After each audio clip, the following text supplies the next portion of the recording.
The year is 2008, and based on the smashing success of the prequel trilogy, George Lucas is going to make another Star Wars movie to help bridge that gap.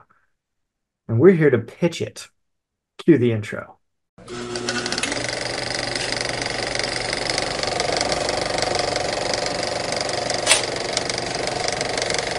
Hey, everybody, and welcome to the Mirror Movie Universe podcast. I'm one half of the hosts of the shindig of a show. My name is Nate, and across the aisle and across the country from me is my older brother, Dan. Say hi, Dan. Hey, everybody.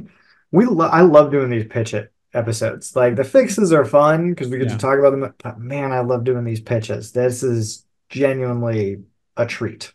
it's basically an open forum for us to come up with our own idea for a movie. And granted, it's 2008. George Lucas is making another prequel-esque movie, but it's not that animated Clone Wars movie. It's going to be one of the two that we're coming up with right now. And then after we come up with these, we're going to have a little challenge for each other for pitches in the future. Stay tuned for that. It's Oh going to be at yeah, the end of the that's gonna be episode. awesome.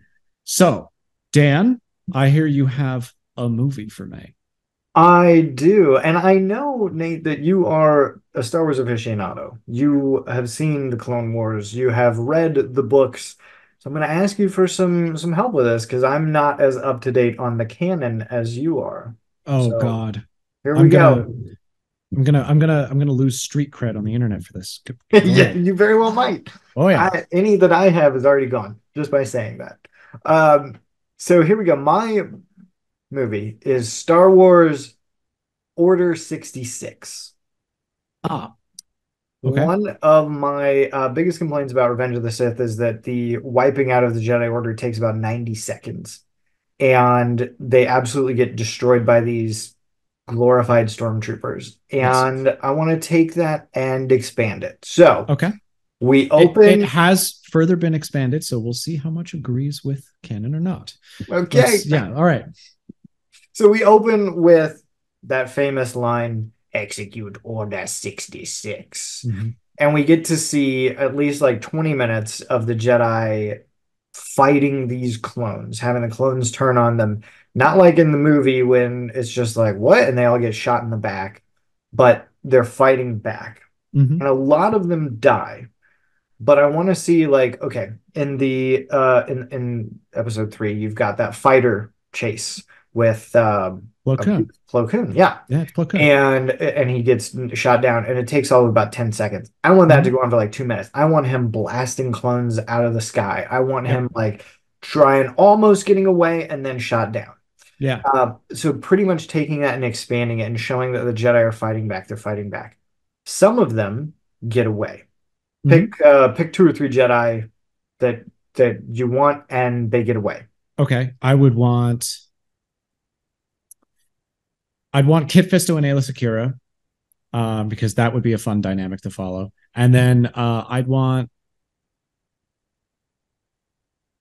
I don't know, Eighth Koth, maybe CC10. You know what? Actually, you know what?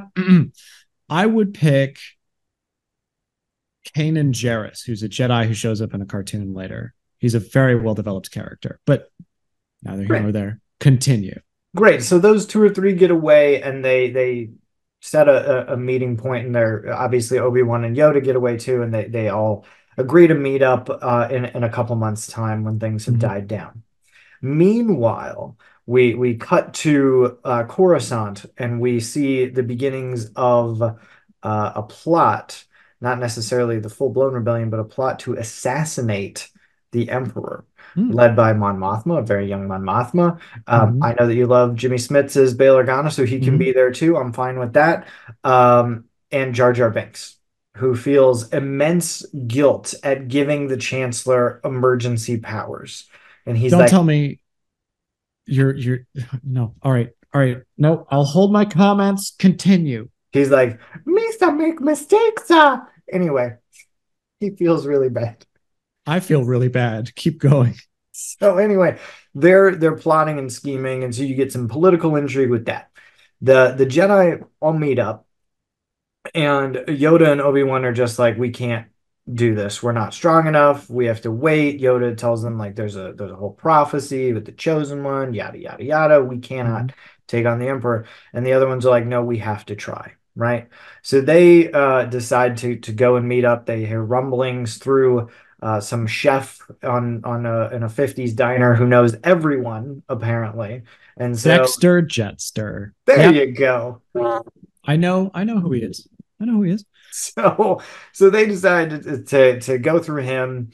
We get a nice cameo from him, and they're gonna go and meet up with some of the other folks in this burgeoning rebellion. Maybe you have, oh, I don't remember his name, the captain of the Naboo Guard or something like that. Captain Panaka. Yeah, It's Captain Panaka. He Panaka. can be Yeah. there too. Panaka can be there. That's all well and good. I'm fine with it. Okay. So they decide that they're gonna try this. Um, and so they kind of the two-thirds point of the film, they're making their attempt, and then they're like going down the hallway and everything, and you hear this like, and you realize it's Darth Vader. And or Bail Organa and Mon Mothma kind of like get out of the way, and this ragtag group of like security forces is just wiped out, and these Jedi like die anyway, right? So maybe one of them gets away for canon, but they're I don't just care. absolutely destroyed, Mm. right? And so it's just like, oh man, what's gonna happen now? And you're like, it's all hope is lost, and they realize they have to come up with another way. So then cut to, you see the outside of the tower, and there's this hooded figure climbing the tower to get to the Emperor. Someone else has had the same idea. Someone else is also plotting to overthrow the Emperor here, to take out the Emperor. And you see like a mechanical hand grasping, and this figure is climbing and climbing and climbing, and there are some clone troopers on the outside, and they're thrown off the building, and then it gets inside, and then again it's all in shadow, and you just see this cloaked figure, and there's like a little Yep. noise, and then you turn, and it ignites a purple lightsaber. You said mechanical hand, and I went through my Rolodex of people who only have one point in the one hand at this point in the chronology, and it's one man, and his name is Mace Mace Windu. Windu is back, and he lights that lightsaber, and he's gonna go down the hall and like fight the Emperor. And at that moment, Jar Jar Binks comes and grabs him and like pulls him into a room, and is like, in a very Jar Jar way, is like, we can't do this. Like we've Mm. tried and failed. And Mace Windu's like, you don't know me. Like I'm gonna fix it. I had the chance. Mm. I had the chance to stop him. I could have prevented all of this. Yeah. Order 66 wouldn't have happened. I can make it better. And Jar Jar Binks is like, no, my fault. It was my fault. I gave him emergency powers. And so you see these two characters who feel immense guilt Mm. at allowing this evil atrocity to ever come to pass, and feeling like they have to rise to the occasion to stop it. So they're talking with Bail Organa and Mon Mothma about what they're going to do, and Organa and Mon Mothma are like, we have to be smart. We have to gain our allies. We have to gather the people together. We have to put on a good fight. We have to be strategic here and pick planets on the outer rim where they don't have as much control. And Mace Windu is like, no, like this ends here. This ends now. Mm. And they're like, it's a suicide mission. He has this guy protecting him. We don't know where he comes from or anything about him. Is this Darth Vader guy? And he's like, I don't care. I'll fight him. I'll fight him today, and I'm gonna win. And Jar Jar's like, I'll fight with you, because Jar Jar was very good at fighting in Star Wars Episode One: The Phantom Menace. Arguably so. Continue. Yeah. And Mace Windu's like, you can't fight. And Jar Jar's like, oh no, me's a secret Jedi or some crap. Because his whole fighting style was based on like this drunken warrior technique. This is true. You can look it up. No, And I know it was Drunken Warrior stuff. I just like instead of going Jar Jar was the secret Sith Lord the whole time, you've gone Jar Jar was the secret Jedi the whole no, time. no, no, not a secret Jedi. he's like force attuned or something, and he's got midichlorians or some crap. And Mace Oh, Windu's not the like, "You're M not a word. Jedi. You've never trained." And Jar Jar's like, "Misa feels a força," and he's like, "Wisa fight together." Right? Okay. It also gives us a nice little moment. So they're gonna go in, they're gonna fight. They get in, they sneak through everything. They're gonna go fight, and there's Darth Vader, and Anakin recognizes them both. Mhm. Yeah. He knows both of them Mhm. from when he was a child and from when he was a Jedi, and he has that moment. Mhm. What's he gonna do? And they all ignite their lightsabers. Maybe Jar Jar's got like a blue one, chartreuse, I don't know, turquoise. And the Emperor is just like cackling and he's like, "Yeah, yeah, Beta, take them out." And you have this massive lightsaber fight, and the Emperor is just watching as Vader wins. Yeah. Single-handedly, probably. This is Just like Vader no. against the both of them, Yeah. and he wins. And the Emperor like is like, "Good, good." And it sets up like Vader is now truly his puppet. Mm. And that's the end. It's a very down ending. Yeah. Roll credits. I think it's a perfectly serviceable film. You've Thank you. buttoned up the Star Wars trilogy at the end of Revenge of the Sith. And to people like you and me in 2005, it's like, oh, they'll never make another Star Wars movie. This is the end of the six. So, like, what are you going to do beyond that? Doing something like this is perfectly serviceable to fill that role. I think that if you're going to do something to make it just a little bit spicier, just a little bit, I like it, but just a little bit spicier, make it so Obi-Wan and Yoda don't want to tell the other Jedi about the Luke and Leia Chosen One stuff. Oh, Like okay. we can't leave Tatooine and not protect whatever. And the other Jedi are like, what's going on? They're like, we can't tell you, because they're that guarded about that secret. Yeah. That might add some internal conflicts between these characters, that will carry the latter part of the first act. Mhm. And just get a little bit of inner team dynamic going on. Other than that, it's a serviceable film. It's a serviceable film. Thank you. Yeah, I yeah, think it's hard because it's a really down note to end on, but I think I wanted to do more of a fix for Revenge of the Sith, but I couldn't come up with a way to make Vader do more than just yeah. the reveal at the end without adding in a bunch. So this is kind of like episode three and a half for It me. is kind of like episode 3.5. Hmm. And yeah, I think, um, I think it's a perfectly serviceable film. I will make a single addendum to the Jedi that we're going to use. We're going to put Shakti in there. I don't know if you know who that is, but George Lucas has killed her in like 5 different ways. And like there's a couple of deleted scenes from Revenge of the Sith where she dies and they got removed. Like she dies in different ways, killed by different people. There is she dies a different way in Lego Star Wars, which is not canon. And then in the Force Unleashed video games, she dies in different ways, and it's none of it's canon. So like there's something about that Jedi dying repeatedly that is just like a joke in Star Wars. I think would be funny if you included that one amongst your film. But yeah, it's hard to follow up the buttoned up Star Wars everything at the end of George Lucas's legacy. So it's a perfectly serviceable film to do that. Yeah. Perfectly serviceable. Two thumbs up. I think that my film is similarly serviceable. It's a tough pitch to run. It is. Um, you It know, really is. but yeah. All Um, right, so tell me about yours, Nate. What is your pitch? So you have a movie for me? yes, sir, I do. This one's actually going to take place interstitially. It's going to happen in the years before Attack of the Clones. We're going to release it in about 2008. Um, and I don't have a serviceable title for it. Hmm. But it's going to fix up something that I dislike about the prequels, is that like there should be good political intrigue in these films, and Yeah. there is not. It's very dry, it's very boring, and like kids aren't going to like politics. But as an adult watching these movies, I'm like, okay, I don't really care.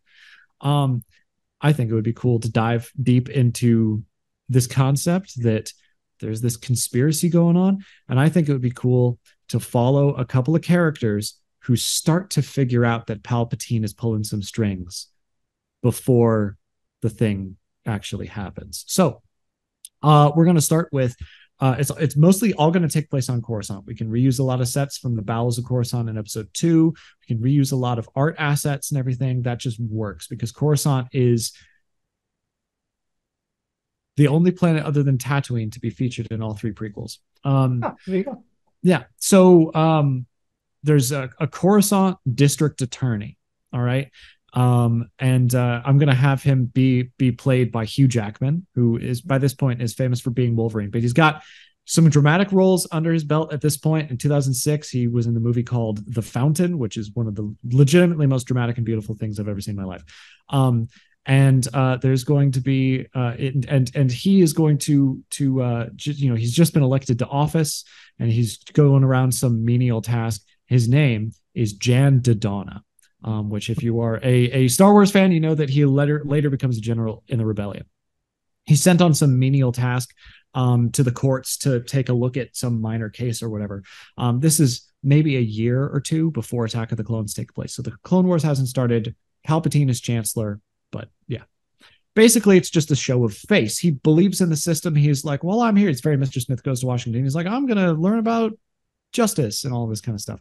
The trial is for a group of Trade Federation criminals who've been hiding out for a while and got by the Republic, who are being tried for their occupation of Naboo. There's some survivors from nice. that. They have unusually high class representation, though, which is really weird because they're these lowly criminals. And they kind of, despite some efforts from Mr. Dodonna, like they kind of get off the sentence a little bit and he doesn't really understand what's going on. And the only other person in the courtroom who seems to notice this is a sort of nerdy looking reporter guy in the back who's a journalist. I'm going to name him Thaddeus arbitrarily. And I'm going to have him played by Simon Pegg, who at this point has done Hot Fuzz and a number of other enjoyable things.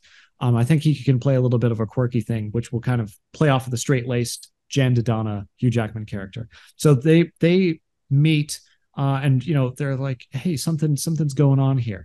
They sort of follow some clues, follow some money. They theorize that maybe because Naboo is Chancellor Palpatine's home world, because it is in canon, he might be involved. And they sort of follow the money past these Trade Federation, lackeys.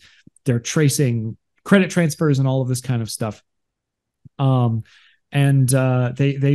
start to figure out that maybe his rise to power was started by this invasion that caused him to get a bunch of support in the Senate in the first movie, and that he might have ordered that invasion himself, which in fact he did. So they end up tracing these finances of these Trade Federation, through the Trade Federation back to an account for the committee to re-elect Senator Palpatine back in the day. And they start getting anonymous information from this anonymous source in like a abandoned building in the bowels of Coruscant. And he's got a code name and you never see his face. I'm going to have Robert Redford play him if that's cool. But yeah, so they're going around gathering clues. They go to Dexter Jettster's diner because he knows everybody. I have this in my notes. I'm not taking this from you. And he hooks them up with some kooky conspiracy guy over in the corner. He's like, "Oh, you gotta talk to, so-and-so over there." And there's going to be like this weird, like looking guy who is like, "Oh, geez, they're controlling the markets and they're manipulating politics and all of this kind of stuff." And then he's going to rattle off like 5 conspiracy theories that are all true. He's like, and then they're going to make an army out of clones and they're going to do a fake war to make the chancellor have emergency powers. And then, and they're all going to be like, all right, well, this guy's crazy. And they're going to walk out. And that guy will have been played by Weird Al Yankovic because Weird Al is in all of my pitches. So you got that. So they start to get onto the trail though of them creating the clone army, which was orchestrated by Palpatine behind the scenes with the Jedi creating the clones. It was really Palpatine. So they start thinking that maybe Palpatine's going to do what he did before, and spark conflict to gain more power, because that's how he got the chancellery in the first place. There's lots of tense sneaking around Imperial records. They might even have to break into the Jedi Temple to look in their library because they have great records. Mace Windu might find them during that and like secretly support them. He's like, listen, I don't agree that you just broke into our stuff, but I don't like the Chancellor. Between you and me, like keep investigating him, all of this kind of stuff. We'll get some characterization where like Thaddeus, Simon Pegg's character, washed out of Jedi training as a kid, and is knows Oh, I like stuff. I that. don't It's a know. nice touch. Yeah. Very So cool. they're just about to publish their findings. Um, they're freaked out about electronic surveillance and all this kind of stuff. By the way, if you haven't figured this out yet, this is just the plot of All the President's Men with Robert Redford from the 70s, Oh, there you go. except Nixon is the Emperor in Star Wars. So they're about to publish their findings when the Battle of Geonosis kicks off. They're a little bit too late, and the Clone War starts. They go to find their contact murdered in this abandoned building. This starts a big action chase through the bowels of Coruscant, which culminates in Thaddeus being killed by the pursuing clone troopers. And there's like big flashing lights and everything, and signs, plastering their faces on billboards saying that they're traitors and all of this to the Oh, Republic. I like that. Yeah.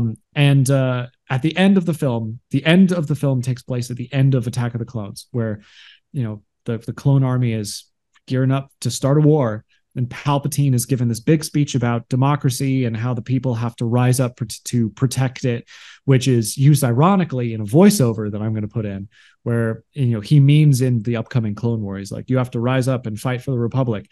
But we see this voiceover over a young Jan Dodonna flying off world, listening to this, and then a fade to black, because that's inspiring him, not inspiring him, but it's the kind of thing that he's thinking, that he has to rise up and protect democracy, and he's going to go and do some rebellion-y kind of things. If you don't know who Jan Dodonna is from, saving him in every Rogue Squadron game, or if you don't, do all the Star Wars stuff, that's fine. But I wanted a political thriller, and in the absence of being able to come up with one, I just stole All the President's Men. It was that or an episode of The West Wing. So I took All the President's Men, and I'm doing it in Star Wars, Dan. That's my pitch. What do you think? I love it. I Thank you. really love it. I think that we have to call it something like Star Wars on the Trail, or Star Wars the mystery of something. You know what I mean? Yeah. Like I like My something like that. my little working title is All the Emperor's Men, which is way too All the obvious. But Emperor's Men. I love it. well, I don't know. Well, maybe, but then maybe. I wanted to do something with the line that Padme says in Episode 3 when she says, "This is how democracy dies," with thunderous applause. But none of that really fit into a title length thing. Not really in a Star Wars thing. Oh, So why not The Death of Democracy? That's great. I don't know if your average Star Wars fan would go to see Star Wars: The Death of Democracy in theaters. I don't know if anyone would I see it think in that you could theaters. put Star Wars in the title and it would make a lot of money. That's a fair point. But yeah, I'm glad that you like this pitch. I was kind of boxed in by the prequels. I knew what I wanted. I wanted political stuff. This is what I came up with. I think it's really good. I like that you're expanding on it a little bit more, because the Star Wars films are really about the Skywalker family, right? Yeah. And so there's all this other stuff going on that you see glimpses of, Yeah. but you don't see in great detail. And I like that you've taken the time to flesh that out. I like that you've taken the time to be like, okay, this is somebody's turn to the rebellion. That's always a nice touch to see, somebody turning away and deciding to fight.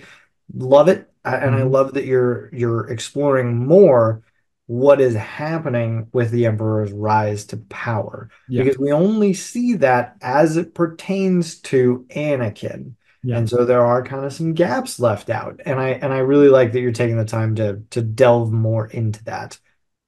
Oh yeah. I wanted some kooky conspiracy stuff in the background. And the politics side of it is great. The radicalization into the rebellion also great. Y'all should watch Andor. It's basically better than this. Yeah. But yeah. But yeah, I feel like I did a pretty good job given the constraints. You could put worse constraints than this on me, I would wager, Dan. I challenge you to challenge me to come up with a more ridiculous pitch than this. And I we shall. we If shall. you subscribe, that's going to be the next thing that you see, is a much more ridiculous pitch. where we each give each other some parameters and come up with something amazing. So you should do that. You should also tell us about how we're wrong and right and your own pitch for a prequel film that somehow ties into the greater Star Wars canon and like it if you like it. You know, that's always nice too. But I really like yours. Thanks. Great. Thanks a bunch. I'm gonna spend like the next 2 days being like, what should he call that? Like the Rise of the Emperor. Oh, that No, would be good actually. Star Wars, the Rise of the Rise of the Emperor. Emperor. Sure. All It's right. kind of doing an X-Men Origins kind of thing where they were doing those X-Men movies about Yeah, individual yeah, people yeah. for a I while. liked those. Yeah. Ironic that I'm using Hugh Jackman. But in any case, yeah. Cool. So thank you everybody for watching. We hope this finds you well. And yeah, I love doing Star Wars with you, Nate. It's awesome. Yes, it is. And so am I. All right. See you everybody.